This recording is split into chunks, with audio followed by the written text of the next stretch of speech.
What is love? They say love is blind and marriage is an eye opener. They also say when you're in love, everything sits rosy. But once you're married, it's a bed of thorns. I guess, to some extent, they may be right.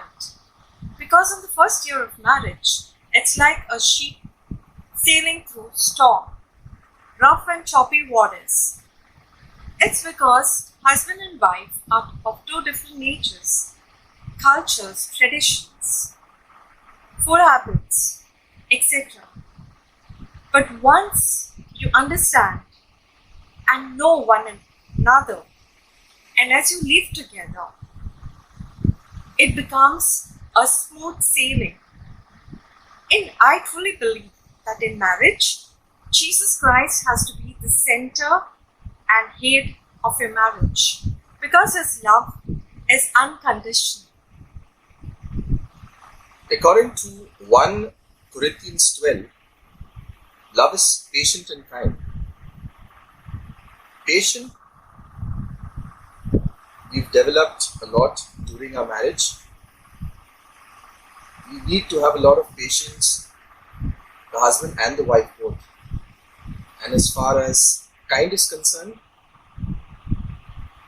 we try and reach out to the church and its various associations. And one thing I strongly believe is that Jesus is saying, love one another as I have loved you. And if you love your wife, your marriage will be very successful. God bless you all. Thank you. Hello, I'm Sylvia D'silva. My family consists of my husband and two grown-up daughters. Well, I will just speak a few words on how I manage the conflict, misunderstandings in the family. Actually, I have this one rule, PPF, that's prayer, patience, and forgiveness. Certain things are there which cannot be controlled, which cannot be spoken to somebody. I mean, it's too shameful, or maybe it's a question of ego. If you tell somebody, try to share it, it'll hurt even one of the family members or so. So sometimes it's like you just be patient and pray that this problem will go away or that misunderstanding will be sorted out. And it always happens that, but patience is a must and prayers.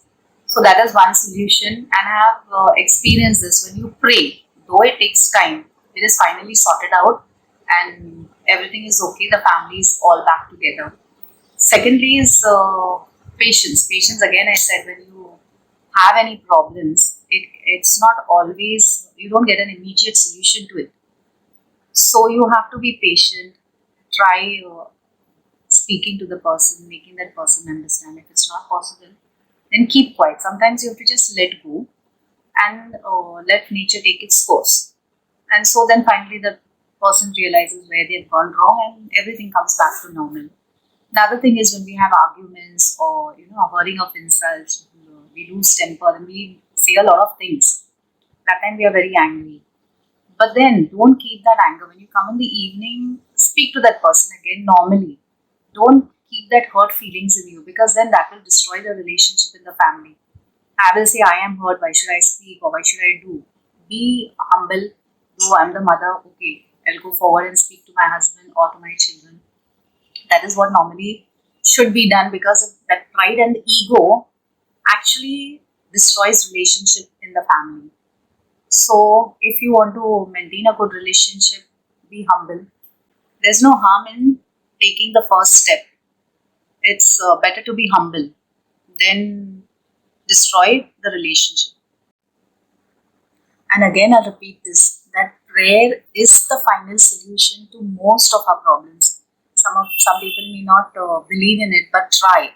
Prayer is and it's always the best solution to our problems. Pray without ceasing. That is what is said in the Bible, and follow it, and you see everything will go right. It will take time. That is why I said prayer, patience, and forgiveness.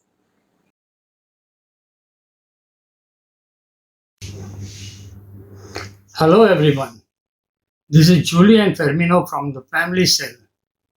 Together, we would like to share with you some realities and effects on the family life, how the pandemic broke us and built us as a family. The pandemic created havoc. Families lost their loved ones. Some members lost their jobs. Some suffered financial losses and couldn't manage even the basic needs. As grandparents, we long to be with our grandchildren. We have 2 grandchildren here in Mumbai and 2 in Dubai. It broke us when, due to the lockdown, we were deprived of their hugs, their mad games, and their silly laughter. While technology is a bane at times, it worked as a boon for us. Lockdown gave us all ample of Zoom time with our babies, and our home was once again filled with crazy chatter. It lifted up our spirits once again. Even though we could not be together physically, no mask in the world could stop our conversations. While we could not attend Holy Mass in the church, all our homes became mini churches where we all attended online Mass, and then our grandchildren would call us on Zoom and take our blessings. These were precious moments, moments to treasure, the simple joys money can't buy. There was doubt and fear at times, but as a family, we never lost hope. We gained strength from praying for each other with the assurance that Jesus was never going to leave us. Our daily rosary became more meaningful.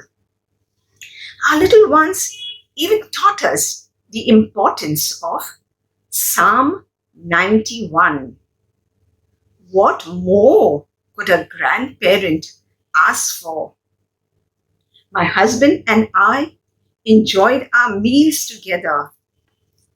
We had our popcorn moments while watching movies on Netflix and Amazon. I'm grateful to the Almighty for the simple moments we enjoyed. We as a family have learned to appreciate each other and never to lose hope, for hope is eternal. Unfortunately, it took a pandemic to realize the sheer importance of the most important unit, a family. Something we have always taken for granted in our fast-paced world. My family has learned to seize the moment because the Lord always has the best plans for us. A family that prays together stays together. And this is especially true in our case, where our children and our grandchildren were all away from us. But it was prayer that kept us together. Thank you very much. Hello everyone. Our topic for discussion is family life as an educational setting. The first point, parenting correction. As every other parent, we too feel correction is required when children makes mistakes or goes on a wrong path. But as a parent, we must try to understand them and stand by them and correct them in a positive manner. For an example, if we teach them A for an apple, we must also accept the stand for A and for an and. Both are correct. Every child cannot be a doctor or an engineer as expected by us. Child is born with some talent or the other, and as a parent, we must support them. The second point, educating one another on love and mutual self-giving. When we say education on love, it not only means love between two sexes, but love between parents, siblings, elders, etc., etc., not forgetting love for a God. God's love is what I would say one-sided love, where He mutually gives Himself to us. Our education to children on love should be love like in Christ. Children must respect their parents, and so parents should respect their children and stand by them. The third point, educating children on sex. Frankly speaking, I am not so comfortable to discuss with my daughters on sex except discussion on periods. Nowadays, they get this information in school itself.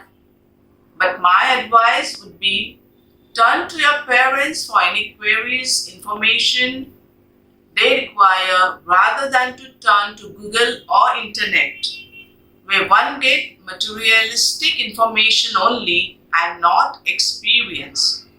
Last but not the least, we parents must be free and open for any discussion, any information with our children, and so too children with parents. Thank you. Thank you. Church as a family of families. The church is a place where we all come together as a family to pray, worship God, and fellowship with each other. As a church, we listen to each other, help each other, and also encourage each other in our spiritual journey. Our parish gives us opportunity to use our God-given talents for God's greater glory and help our needy brothers and sisters. The family cell of our parish helps to bring families together by having family get-togethers, special mass for married couples, annual visit of the senior citizens to the mount and clergy home, visit to families, orientation programs and sessions by external speakers on family life, and much more. All in all, the family cell is a unit that helps to make our parish indeed a family of families. Been 3.5 months since Louis passed away, and it's been very difficult as I used to depend on him for everything, and now I have to do everything by myself. But I feel his presence with me and guidance. Louis would like to see me moving on and making him proud.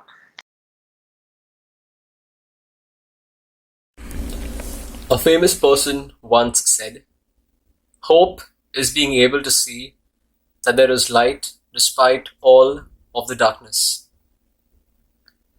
We have all gone through tough times. Life in general is a roller coaster ride. There are times when a person is happy, and there are times when a person hits rock bottom.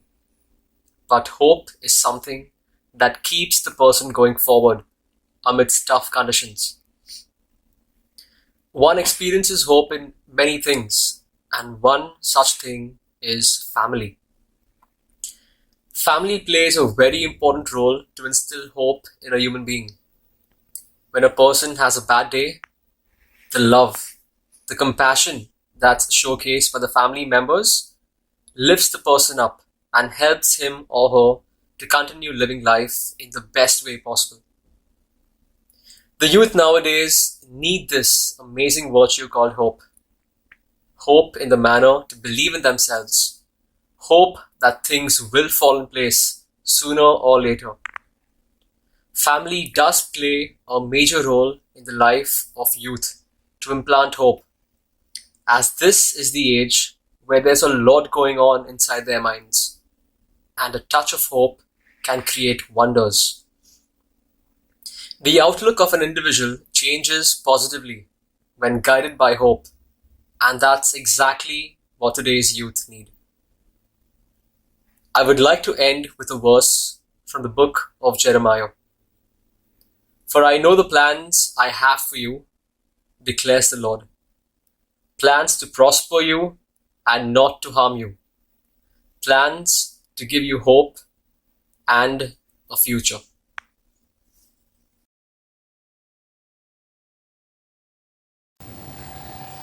I would like to share my experience with all of you all. Being single is not so easy. People talk about being married or they talk about their religious life. But today I want to tell you about my life as a single. So much of joy. I'm part of a lot of activities in the church, at home, and at my workplace. So I'll go step by step. Firstly, I would like to discuss about my academic qualification. People think that if you're too qualified, you cannot be in the church ministry, but that's wrong. That's a wrong notion. I've done my post-graduation in history and post-graduation in psychotherapy. This helps me to teach the minor seminarian students at Our Lady's Home. Secondly, I've done my word ministry, and in the word ministry, this helps me at my house with my mom, who's 80 years old, and I sit with her with my Bible, teaching each and every paragraph to her in Konkani, taking the rosary, taking the Divine Mercy, and there's a lot of joy, and I see a lot of joy in my mom's face. So the word ministry has helped me a lot. And as a Sunday school teacher, I take my word ministry over there to my students. And they also have taken a lot of things from me, and they're very happy. After some time when they meet me, they say, Miss, it was such a joy to meet you. As a word minister, it was a very challenging program. It was for 2 years, where they cover up the Old Testament and the New Testament. And this program is on Sundays, but it's a beautiful program. And I got to learn the whole of scriptures. Today, I have inculcated all this Bible learning in my life. I get up in the morning and I'm dependent on my scriptures today. Previously, I've done my IMFE, which is a leadership course. And when I was in charge of the Bible cell, this helped me a lot. This leadership course has also taken me some qualities of leadership course. I take it into my office every now. And also simultaneously, I've done my BIRD, that is interreligious dialogue, where I dialogue with people of other faith. And it's very easy to dialogue because they have this quest to know about Jesus Christ. Who is Jesus? And why was he crucified? And what is the meaning of Eucharist? So all these are lovely, beautiful programs. And this has helped me a lot. This has shaped my career professionally, spiritually. And I enjoy doing what I'm doing. And I thank God for the person He has made me today. He has nurtured me in my vocation. And I'm going to take this vocation to everyone.